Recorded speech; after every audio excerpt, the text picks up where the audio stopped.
Hukum syara menurut ulama usul adalah doktrin atau kitab syar'i yang bersangkutan dengan perbuatan orang-orang yang mukallaf secara perintah atau diperintahkan, memilih atau berupa ketetapan.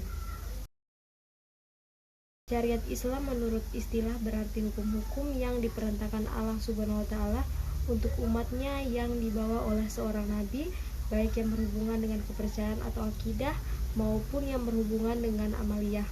Syariat Islam menurut bahasa berarti jalan yang dilalui umat manusia untuk menuju kepada Allah Ta'ala. Karena manusia dalam pergaulan hidup bermasyarakat atau dalam menjalani akan sebuah kehidupan di dunia mempunyai berbagai macam hubungan.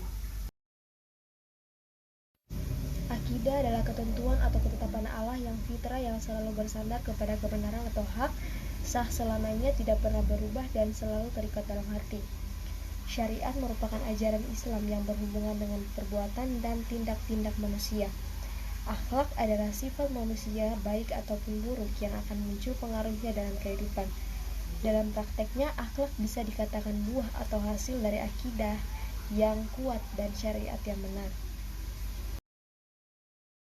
Berbeda dengan hukum positif, hukum Islam tidak membedakan dengan tajam antara hukum perdata dengan hukum publik. Karena menurut sistem hukum Islam, pada hukum perdata terdapat segi-segi publik dan sebaliknya, pada hukum publik ada segi-segi perdata.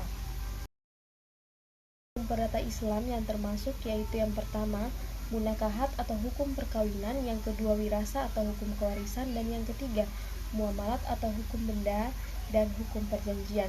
Sedangkan yang termasuk dalam hukum pidana Islam itu adalah yang pertama hukum pidana, yang kedua hukum ketatanegaraan, hukum administrasi negara dan hukum tata negara, dan yang ketiga hukum internasional, yang terakhir hukum acara.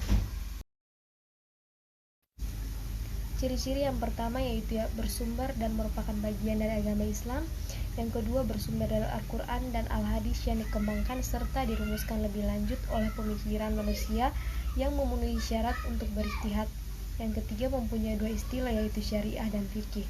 Yang keempat, ruang lingkup yang diatur oleh hukum Islam tidak hanya soal hubungan manusia dan benda serta penguasa dalam masyarakat, tetapi juga mengatur hubungan antara manusia dengan Allah. Yang kelima, struktur berlapis.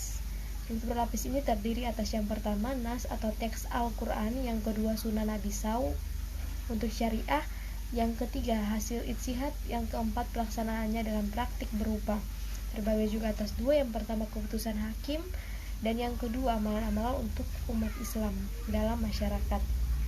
Yang keenam, dapat dibedakan antara yang pertama hukum taklifi atau hukum Islam, yang lima Ahkam al-Islam al-Khamsah yaitu wajib, sunat, haram, makruh, dan mubah.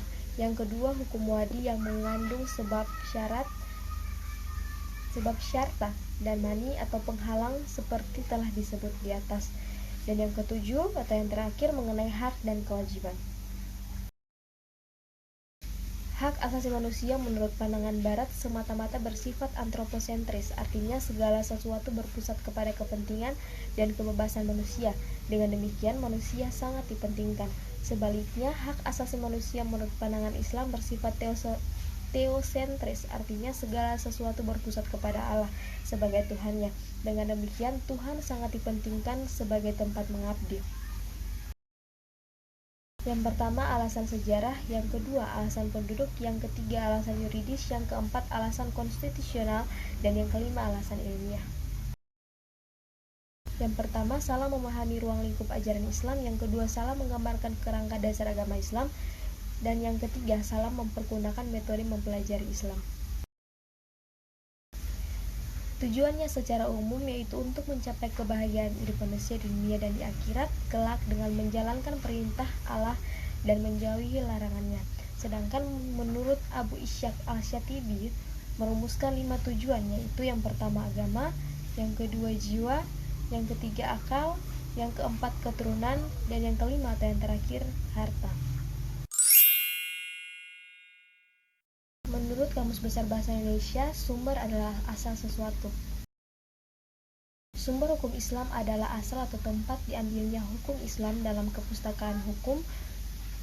Islam di tanah air, sumber hukum Islam yang disebut dalil atau pokok atau dasar hukum Islam. Yang pertama adalah Al-Quran. Al-Quran adalah sumber hukum Islam pertama dan utama yang memuat kaidah-kaidah hukum fundamental atau asasi. Yang kedua, As-Sunnah atau hadis yang merupakan sumber hukum Islam yang kedua setelah Al-Quran, yang berupa perkataan, perbuatan, dan sikap diam Rasulullah yang tercatat dalam kitab-kitab hadis. Yang ketiga, ijtihad yang merupakan akal pikiran manusia memenuhi syarat untuk berijtihad karena pengetahuan dan pengalamannya dengan menggunakan berbagai jalan atau metode. Yang pertama hadis sahih, yang kedua hadis hasan, dan yang ketiga hadis daif.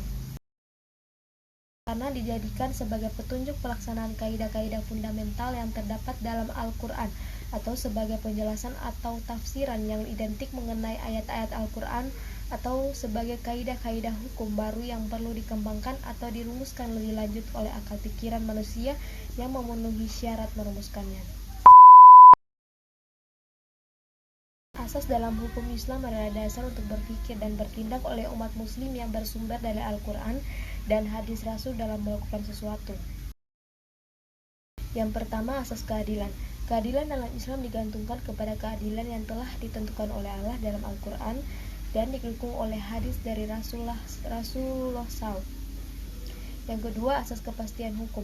Asas kepastian hukum adalah sebagian dari ciri negara hukum. Negara hukum yang seperti kita ketahui adalah negara yang setiap langkah kebijaksanaan, baik yang sementara berjalan atau yang akan dilaksanakan oleh pemerintah berdasarkan hukum. Yang ketiga, asas kemanfaatan. Yang pertama, asas legalitas. Asas legalitas menghendaki bahwa suatu perbuatan dapat dinyatakan sebagai tindak pidana apabila terlebih dahulu ada undang-undang yang menyatakan bahwa perbuatan itu sebagai tindak pidana. Yang kedua, asas larangan. Asas larangan memindahkan kesalahan kepada orang lain. Asas ini adalah asas yang menyatakan bahwa setiap perbuatan manusia, baik perbuatan yang baik maupun perbuatan yang jahat, akan mendapatkan imbalan yang setimpal. Yang ketiga, asas praduga tidak bersalah. Asas praduga tidak bersalah adalah asas yang mendasari bahwa seseorang yang dituduh melakukan sesuatu kejahatan harus dianggap tidak bersalah sebelum hakim dengan bukti-bukti yang menyatakan dengan tegas kesalahannya.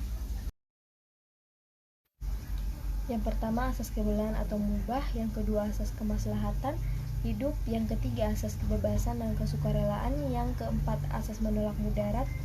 Yang kelima, asas adil dan berimbang. Yang keenam, asas mendahulukan kewajiban dari hak. Yang ketujuh, asas larangan merugikan diri sendiri dan orang lain. Yang ke-8, asas kemampuan berbuat. Yang ke-9, asas kebebasan berusaha. Yang ke-10, asas mendapatkan hak karena usaha dan jasa. Yang ke-11, asas perlindungan hak. Yang ke-12, asas hak milik berfungsi sosial. Yang ke-13, asas yang beritikat baik harus dilindungi. Yang ke-14, asas risiko dibebankan kepada benda atau harta, tidak pada tenaga atau pekerja. Yang ke-15, asas mengatur sebagai petunjuk. Dan yang ke-16, asas perjanjian tertulis atau diucapkan di depan saksi. Yang pertama, kesukarelaan. Yang kedua, persetujuan kedua belah pihak. Yang ketiga, kebebasan memilih. Yang keempat, kemitraan suami istri. Yang kelima, untuk selama-lamanya. Dan yang keenam, monogami terbuka. Yang pertama, ijbari. Yang kedua, bilateral. Yang ketiga, individual. Yang keempat, keadilan berimbang. Dan yang kelima, akibat kematian. Yang pertama, jaiz, ukuran penilaian dalam lingkup hidup kesusilaan perseorangan. Yang kedua, sunat, yang merupakan ukuran penilaian bagi perbuatan yang dianjurkan, digemari, disukai dalam masyarakat karena baik tujuannya. Yang ketiga, makruh, yang merupakan ukuran penilaian bagi perbuatan yang dibenci, dicelah dalam masyarakat karena tujuan buruk. Yang keempat, wajib, bila perbuatan yang ukurannya sunat dirasakan kebaikannya dalam kehidupan masyarakat dan masyarakat ingin mengukuhkannya menjadi perbuatan yang tidak boleh diabaikan, masyarakat itu akan meningkatkannya menjadi wajib. Dan yang terakhir, haram. Demikian halnya juga dengan perbuatan yang berkaidah makruh. Pertama, periode Nabi. Yang kedua, periode Khulafasyar Rasyidin. Yang ketiga, periode pembinaan, pengembangan, dan pembukuan. Yang keempat, periode kelesuan pemikiran.